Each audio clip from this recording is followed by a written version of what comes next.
there are lessons in life for entrepreneurship from everywhere, but I think farming, I think the first farmer was the first man. I mean, farming is basically is private enterprise, because when you have your own lands and you want to farm, to make it economically viable, I think is the most challenging thing today.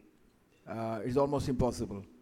So unless you're innovative, unless I think the seed of my low-cost airline was sown in my farm, in one sense, because I had, I grew crops, I had poultry, I had dairy, I had, coconut plantation, arecanut plantation. Eventually, I had silkworm rearing. Each of them was a failure, because when I say failure it was not a failure emotionally from the joy of farming, but it was a failure from the point of view of making it economically viable.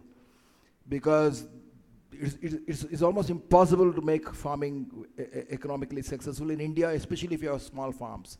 There's so many forces acting on it. So I think it hardened me. The army had hardened me in one way. The farming gave me courage in a different manner. So I used to keep looking at the spiders there, which inspired me, because you go and destroy the spider web, it'll build it again. So eventually I succeeded in a very limited way. I think there were lessons there. I think the other one, he was talking about entrepreneurship and the managers. One word.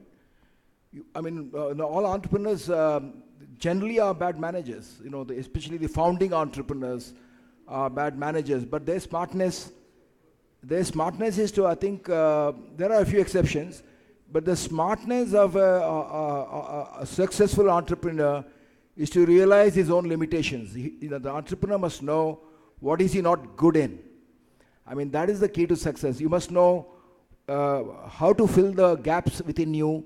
If you're weak in finance, get the best finance. And also you need to build managers who are entrepreneurial. You need to create managers. They may be managers, but they can be entrepreneurial managers.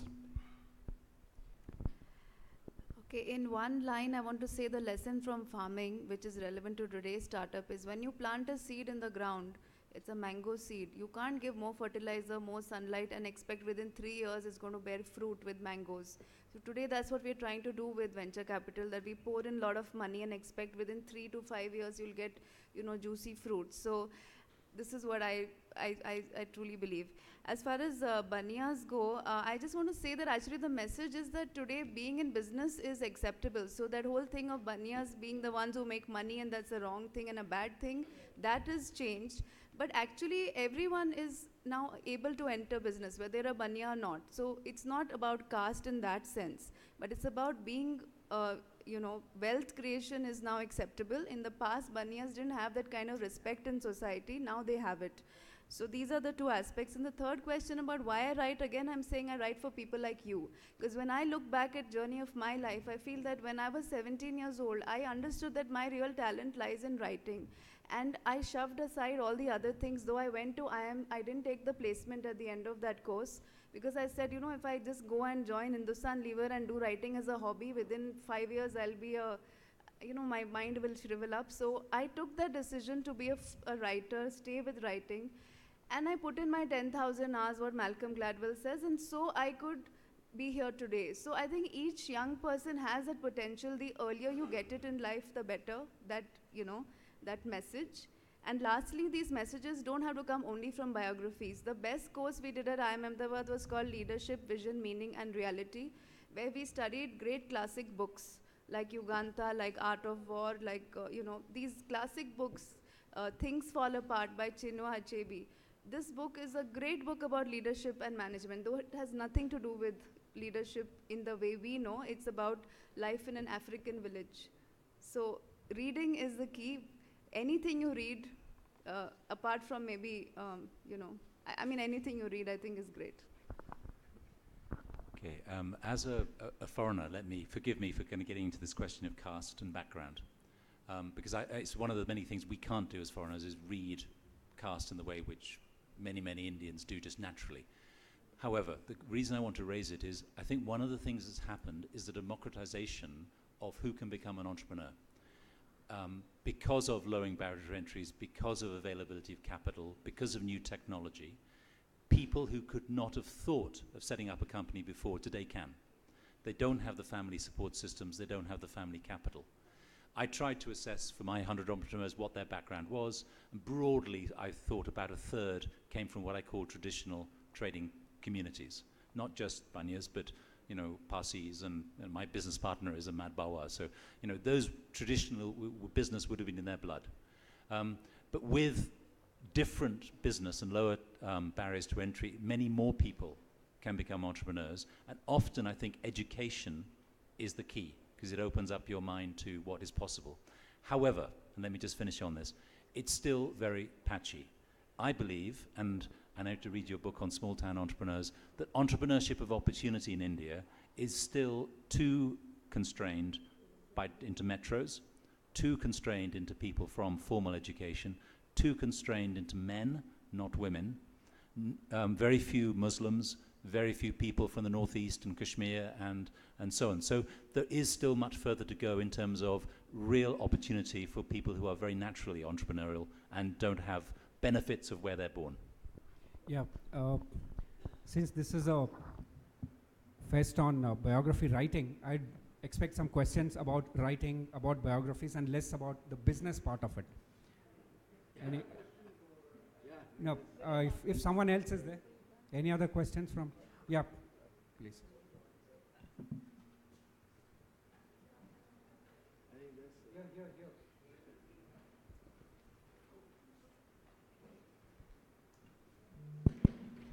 Yeah, good afternoon. Thank you for this insightful session. My name is Manish Kulkarni. I'm from Pune.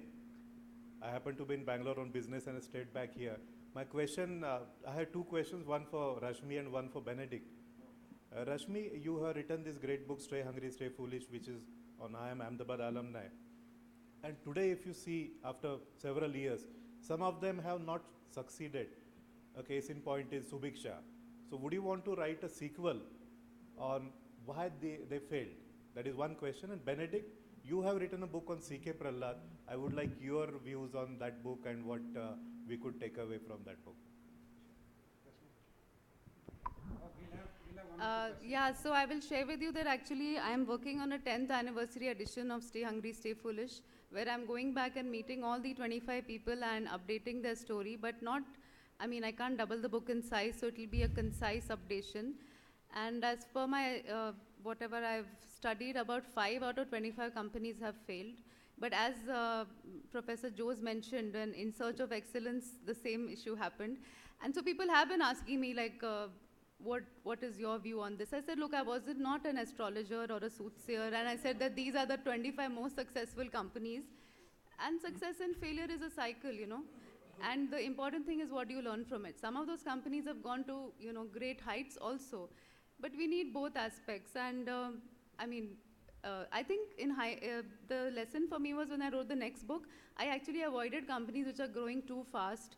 And wherever I got a gut feel there's something wrong with it, I didn't go for it. And 2 or 3 of those people, I'm very, very happy I never touched them. Some people refused interviews, maybe because they didn't want to tell me things or didn't want to be featured because they themselves knew something was happening. I remember one company which I was pursuing for a long time, we kept calling. Finally, the secretary told us, we just had an income tax raid on our company, we are in a lot of problems. So I think whatever happens, happens for the best.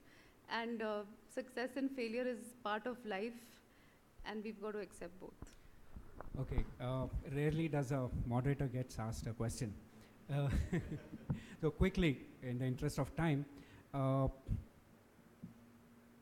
who do you credit the success of success in quotes of Indian reforms after 1991? The credit is largely taken by Dr. Manmohan Singh, Chidambaram, and few secretaries. There are a few who really need to be credited. One of them is Professor C K Prahalad. What did he do?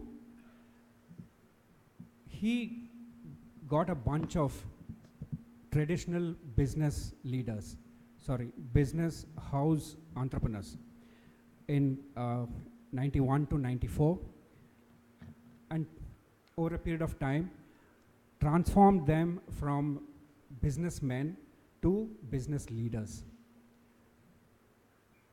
So basically how he did that. The book is about how. So it's not a one-off session. He did every year.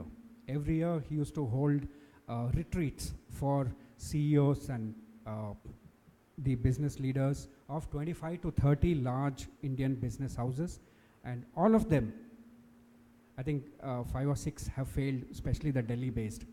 All of them have grown from 100 million to 400 million turnover in the mid-90s to more than $1 billion, many $1 billion. Mahindra, Tatas. Alan will know better. Alan, I'm sure, would have interacted with CK during his Tata time. So that's his contribution. So there's one question there. We just have 5 minutes to wrap up.